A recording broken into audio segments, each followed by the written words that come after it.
Hey guys, welcome back to Clownfish TV. This is Neon. I am here with Geeky Sparkles. Hello. And the comic book industry is not fine. No, shocker. And you know what? It seems like it's a safe time to say that.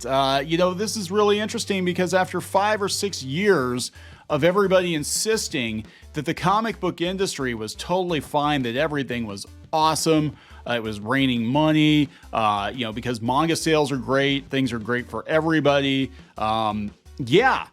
We're now hearing the truth from people that work in the industry and people that work in retail, and they're saying, guess what? Comics are completely fucked. Effectively. I mean, I'm not trying to be Debbie Downer, but there's not a lot of optimism.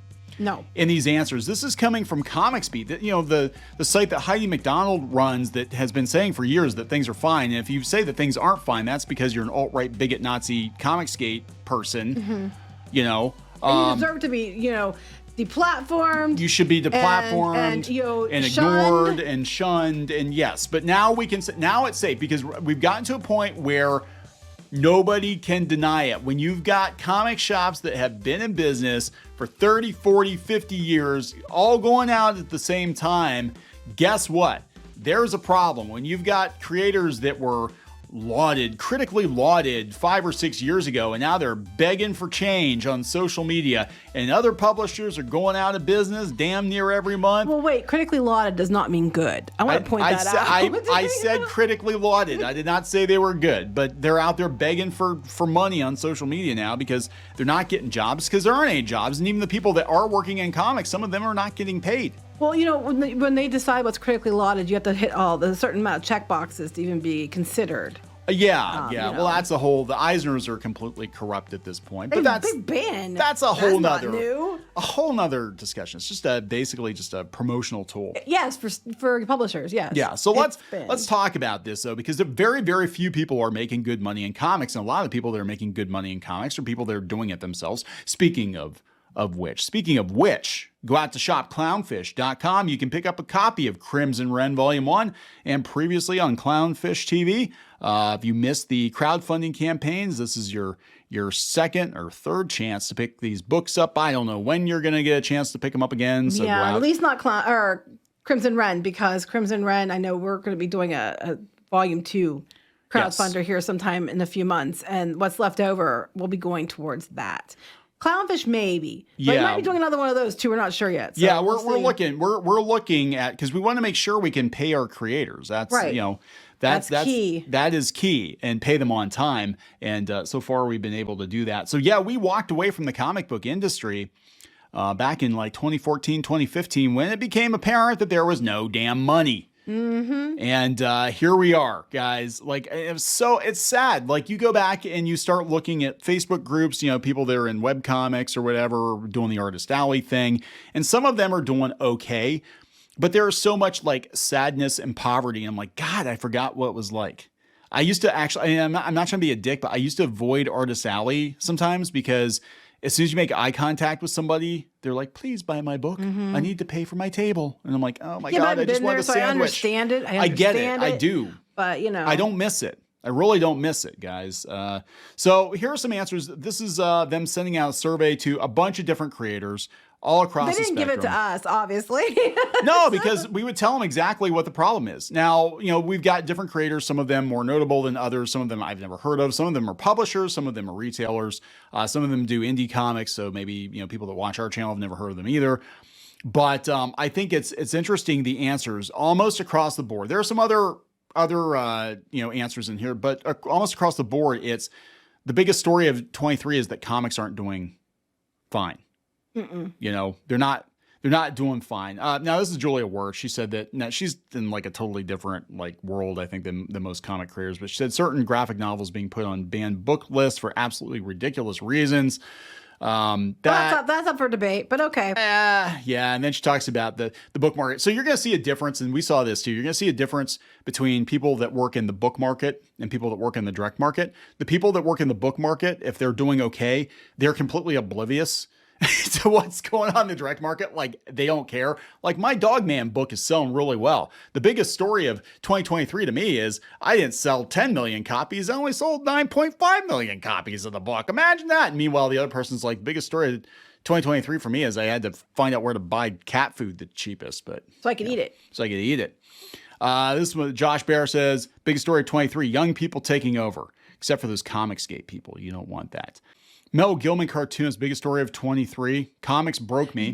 They keep bringing that up. Comics broke me. Okay, I'm not trying to be a bitch, but the comics broke me thing, I'm like, you kind of deserve it. Because we've been telling people for years about why it's not good, why the pay's bad, why it's a problem.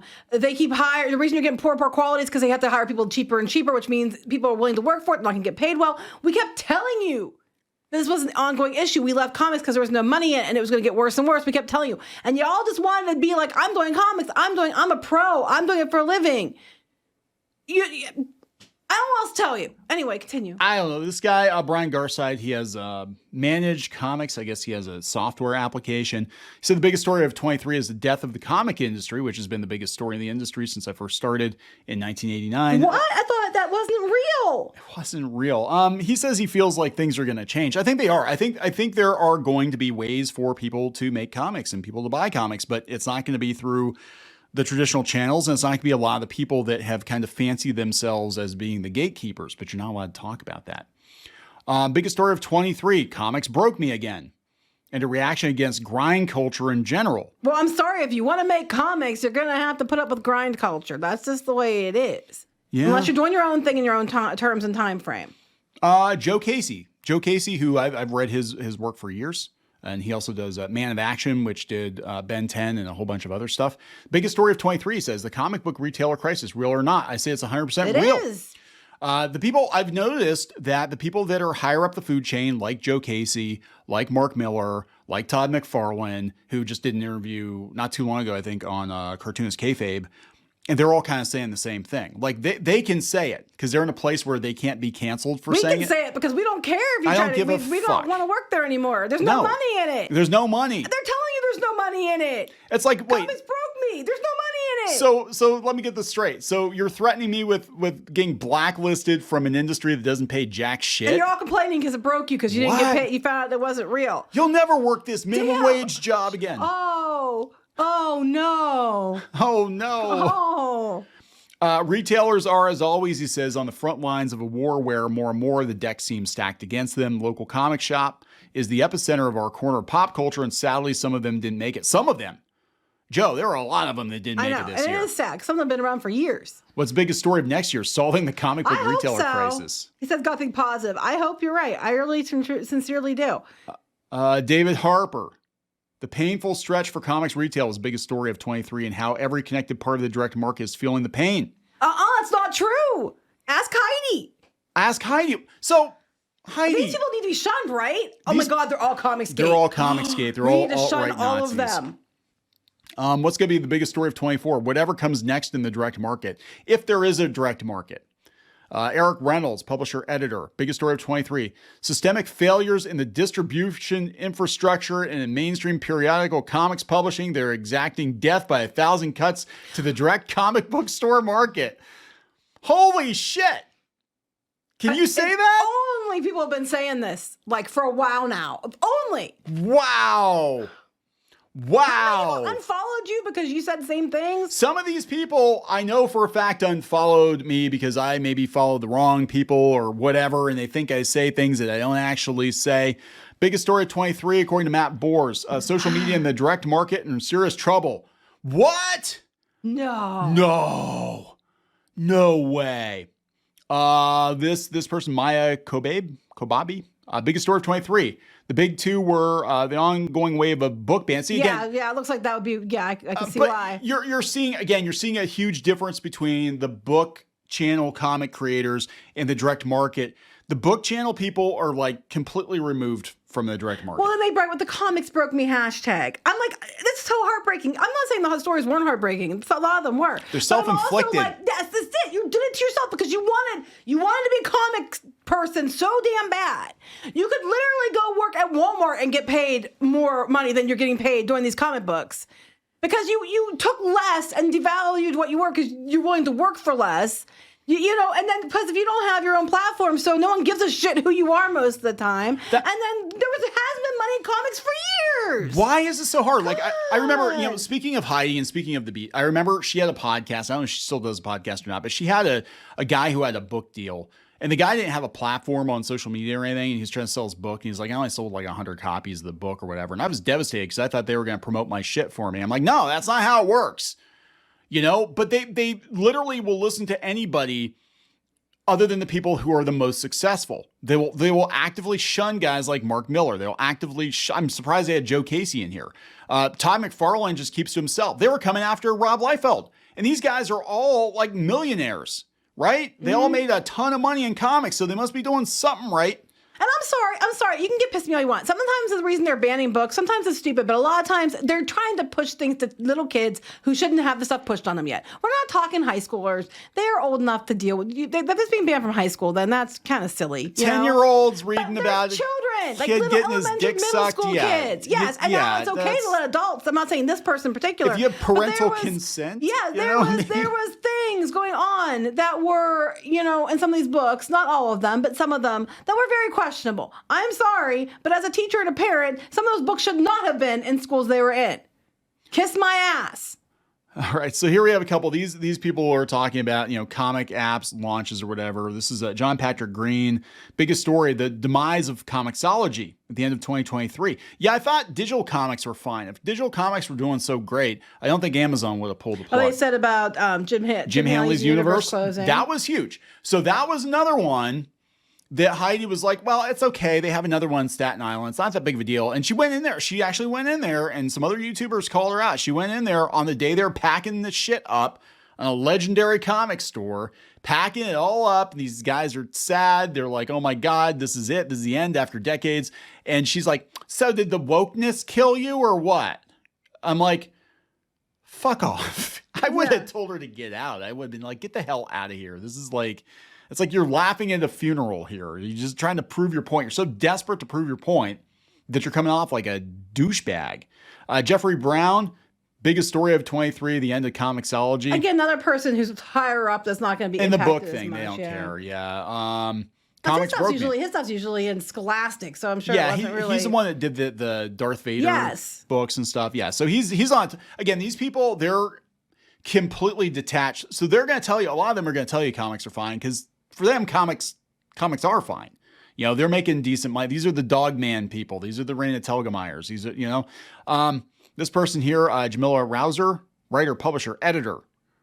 Biggest story of 23, comics broke me. That's only part one. I mean, how many of these we have? This is another one here.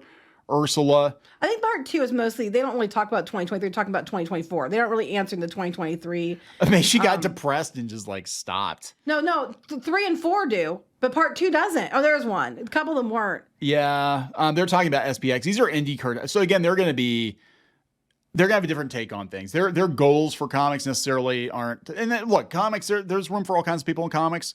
There are people that just want to make comics, that are indie comics, that don't want to make money. They don't care if they make money. Those are the ones that are like, yeah, it's so great that we have so many different things going on, and because we need to learn about other people. And it's like you can learn about other people without having to alienate most of your audience. Yeah, I'm just saying, and that's fine. If we're talking the business of comics, though, it's some of these aren't even. They're very me. They're not talking about the industry in general. So this is Andrew Pipoy. I don't know if I'm pronouncing his name correctly. It said the biggest story 23, continuing downturn of the direct sales market, along with boom in kids' graphic novels. Again, that isn't really new. The graphic novels for kids is not a new boom. That's what I don't understand. It's been like this. I used to do the Scholastic book fairs, guys, for years, and I'm telling you, this is not a new thing.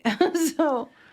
This is Anthony Del Cole, writer, a biggest story, new publishers entering the industry with new business participation models, but with limited success. Yeah, that's the thing. Everybody's like, oh, this new thing, this Distillery thing, this is going to be the biggest thing since the last thing that came since Zoop or whatever the hell that thing was. It was like another crowdfunding platform. Yeah, but part of the problem is, one, they don't have the name recognition, but two, they keep curating what they're putting on. They're putting on people who can't sell books in the direct market. Yeah. Why the hell do you think they're going to sell it on this?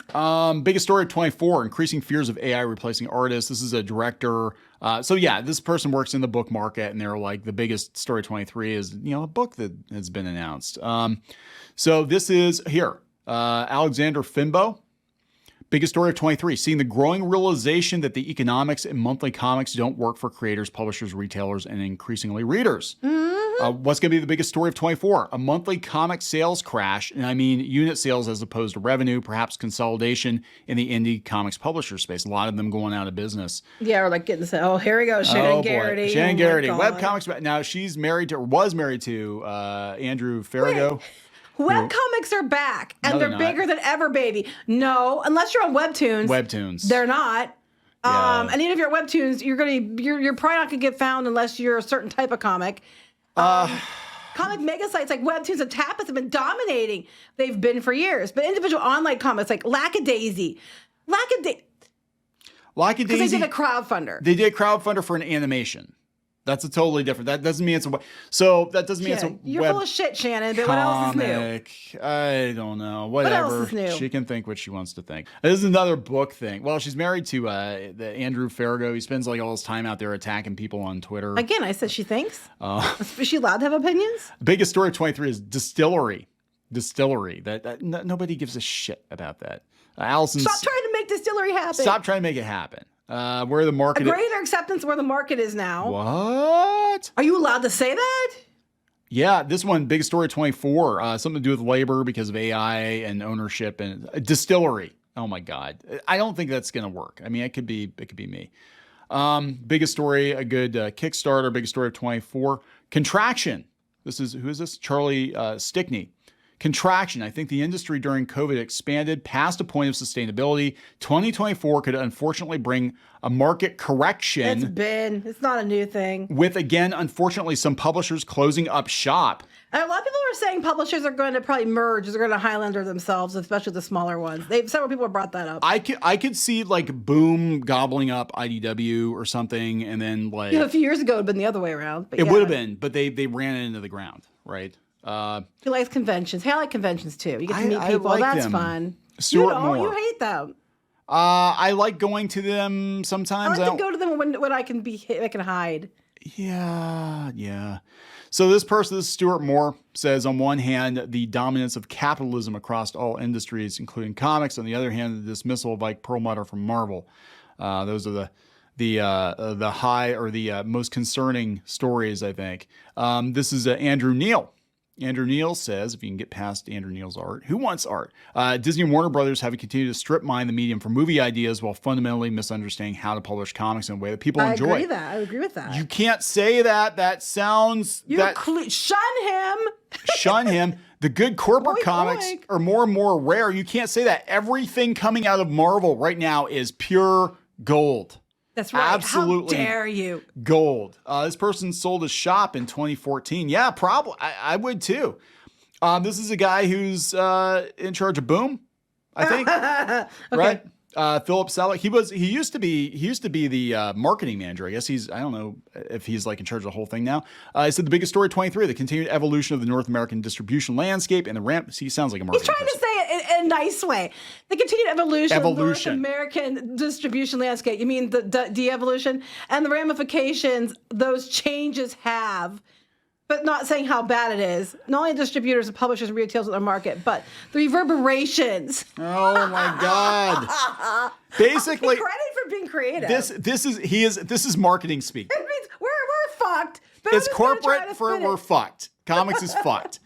And they got Boom actually did really, really well on Kickstarter, and they had all these people coming after them being like, you have to give us more money because I did a book that's completely unrelated to Power Rangers or to Keanu Reeves stuff 5 years ago, and you only paid me $50 a page. I want more money. Well, wait. I love this. The last few years predicting the future is challenging. So going off my 2023 answer, I suspected it would be how different the North American direct market looks when compared to the first 50 years of that market. That's the answer. It's not gonna be here. And basically, I think it's gonna be really bad, but I'm not gonna say that because I'm gonna try to muddy my waters to appear deep to try to make it to the cancel people. I don't come out and say what I'm actually thinking. Yeah, this is Randy Ronaldo. Randy says the biggest story of 23, the changing landscape of the direct sales market really came to the forefront, along with concerns about the health of the periodical superhero genre that's traditionally been the anchor of the current comics distribution model. Yes. What's going to be the biggest story of 24? How comic book stores navigate and deal with the challenges they currently face will spill over into 2024. Yes, I'm sure. Wow. Are you allowed to say that? Wow. So a lot of people who don't say anything, they ask them, so they're like, well, since you asked me. Yeah, pretty much. I think there are... A lot of people don't talk that much. They don't talk that much because they don't want to get canceled. They don't want people to think that they're the wrong kind of people because they're admitting that there are problems with the direct market. Here's another one, artist and publisher. Sadly, further collapse in traditional print publishing and retail. Yeah. Yeah, this is bad. What will be the biggest story of 2024? Mark Waid gets put in charge of something really big. Something puts Mark Waid in charge of something. They deserve what they get. He wants to burn down the comic book industry. He just got done saying, if I can't have it, nobody can. Yeah, he did, like a freaking supervillain. He totally did. Like he was like a maniacal supervillain. Like, if I have to share it with the Nazis, I'd rather just burn it all down. I know. Are these people Nazis, Mark? Is that guy Hufflepuff? I'm just saying. He might be. He might be. This is Neil Clyde. Biggest story 23. I know there's going to be a lot of chatter about crowdfunding, comic book shops, and digital distribution. The uncertainty of the direct market and the heartbreaking passage of various. Yeah, we lost a lot of I John agree. Romita, Yes, I do agree with that. He's the one that's mentioned that. That's a very good point. Yeah, there was definitely buzz around Bill Willingham releasing Fables to public domain to screw DC Comics. I thought that was kind of funny. That was very interesting. Yeah, we forgot about that. So he's going on about more Jewish people in comics. Are you allowed to say that now? I don't know if you're allowed to even say that now. What's going to be the biggest story of 2024? Probably going to do the massive shift in cinematic adaptations from Marvel and DC. I think it's going to be interesting because I don't know. Distillery. What is up with Distillery? Are they all working for Distillery or something? Like, what's I bet going you on? look, a lot of them probably do. Web comics, okay. Let's see this one. National book bannings. Yeah, some of them deserved. Again, some of them not. Some of them not. I don't think any books should be banned. I think some books should require parental consent. Let me rephrase that. Let me put it that way. But I think some of these books that, were considered bad, if they were on a high school level, that would be fine. Yes. It's just that I think they need to be set at the level they should be set at. And it's not because they have LGBTQ contents, because they have pornographic content. Yes, that's the difference. It doesn't matter if it's straight sex, gay sex, whatever, furry sex. Here's how let an adult touch you. Don't think it should be in a school. It shouldn't be in a school.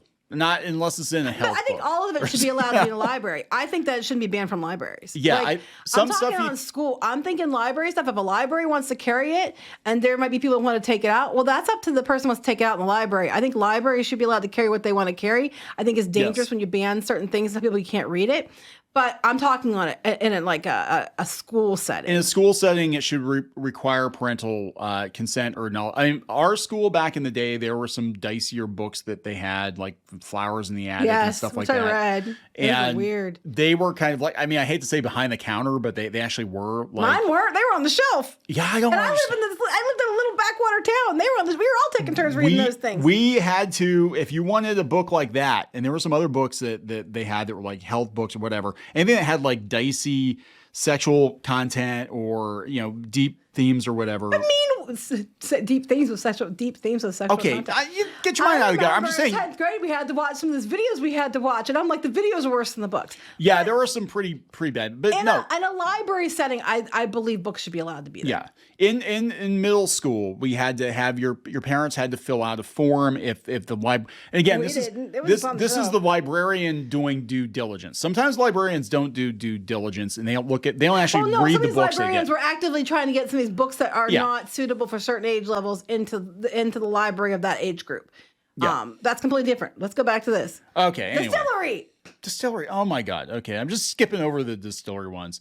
Let's see. Biggest story 23. Proliferation of new imprints at major trade houses, many following the followers of Webtoons. Webtoons. Webtoons actually, look, I'll be honest. You can find Webtoon comics in Walmart now, and they're selling pretty well from what I can. I think the Batman family book seems to be selling pretty well. Lore Olympus.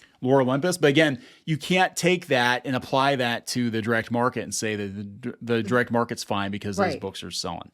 Here's the last part here. Van Jansen says the biggest story of 23. Traditional publishers are struggling. Aftershock went bankrupt. That's not a surprise. There are quite a few other publishers in challenging positions. IDW. I don't think the traditional periodical comic structure works at a high level anymore, even as graphic novels do extraordinarily well. What's going to be the biggest story of 24? I can't begin to guess. Yeah, nobody knows. The biggest story of 23, the absolute destruction of Twitter and a search for a new social media home base for comics. That's the biggest story. I'm sorry. What? Jerry Kraft, biggest story of 23. Again, this is a book guy. Book banning. That's so you can see a difference here. This is Rick Lowell, retailer. Casablanca Comics. Biggest story of 23, declining periodical sales and distribution disruption. Biggest story of 24, ongoing corporate mergers. I agree with that. I do think that's probably what's going to happen. Tom Akel, Distillery, Death of Comicsology. This is a guy who was. Wait, doesn't know how to spell it if I'm spelling it correctly? Yeah, he's a webtoon guy. Do you guys get like $100 every time you mention it? I think they do. I think they get money. Jimmy Aquino. I think he's being sarcastic. Yeah, I am. Non-Hollywood SDCC. That was interesting. That was a big thing. I agree with you on that one. The end of Comicsology. Which social media site the comics community will stick with? That's the thing. So I don't think people realize like what a big deal it was. And I think they're starting to realize now that Twitter basically got upended. And that sort of went hand in hand with the end of widespread cancel culture, because Twitter was ground zero for that. Superhero fatigue of movies and TV and streaming. I also agree. They're very excited for guilty pleasure for K-pop, which, I'm not K-pop as much as my daughter is, but I do love K-drama. Now, this is the guy, though, and normally I like his stuff, but he's the guy who said it was raining money in comics. I was like, what? Are you smoking? What did he say? You didn't read what he said. Because not everybody can see the screen. Superhero fatigue at the box office, rippling back into publishing. Rippling back into No, it's called publishing keeps, people were going, even before that, people wanted to go read the comics about the characters they saw on screen, and then you guys had comic books out there, and none of them had the characters they saw on screen. Yeah. Because you changed them all. Terry Nantier, publisher. He said, let's see, there's a lot. Oh my God. This is like a press release. Okay. Biggest story of 23, the usual hair tearing over the pending demise of the direct market. Wait, the pending demise of the direct market. Those retailers who understand they are comic book stores, not comic book stores, will do just fine, and the DM along with them. Yeah, you're full of shit. Continue. So they're trying to say, okay, well, if you become a bookstore and not just a comic shop, you're going to make money. Not really when there's Amazon. I'm just saying. Nat Gertler, publisher, biggest story of 23, the targeting of graphic novels by anti-library forces.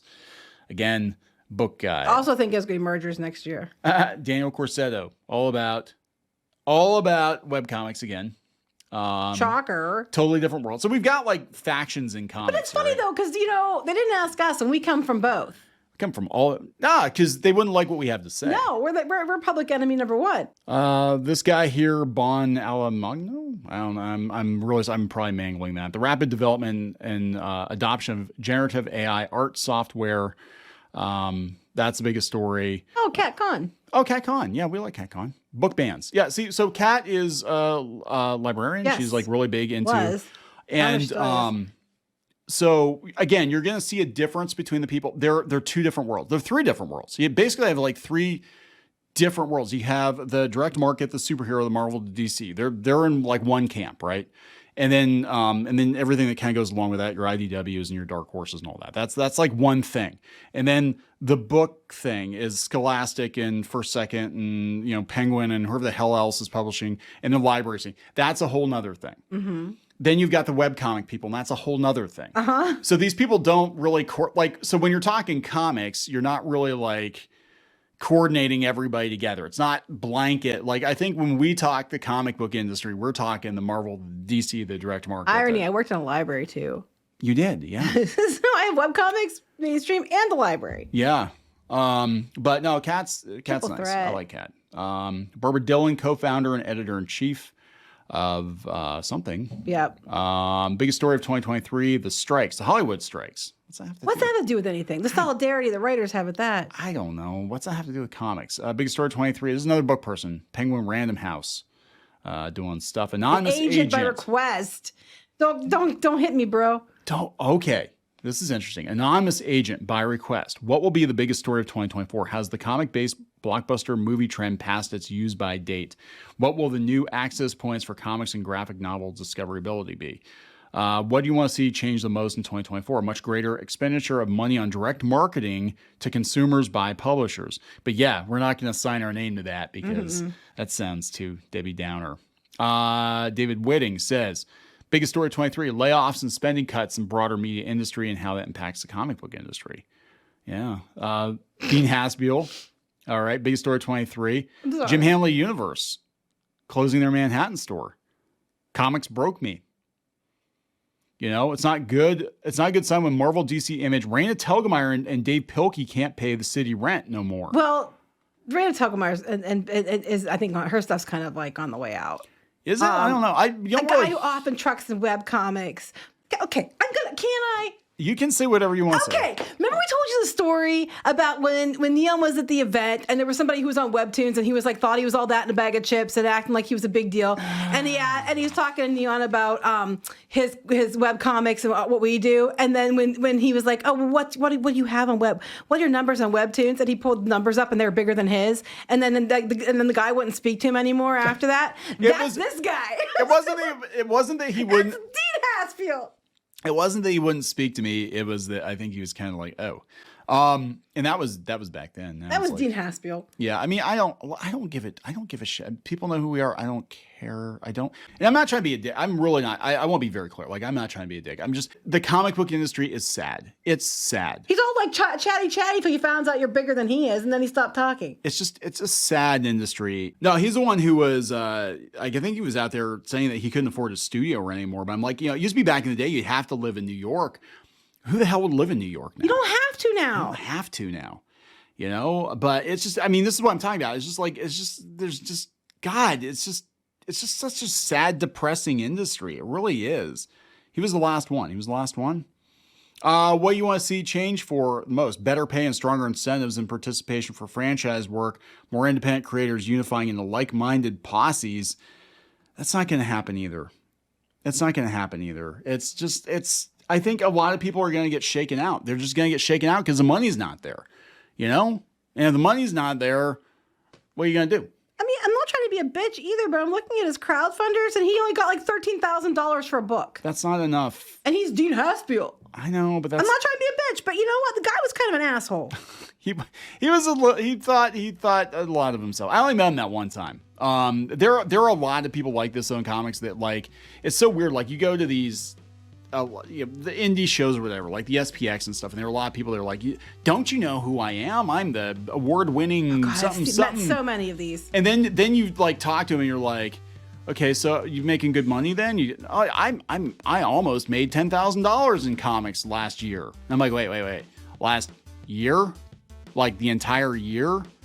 Like, I'm supposed to know who you are and you made $10,000 last year? Okay. Yeah, I know.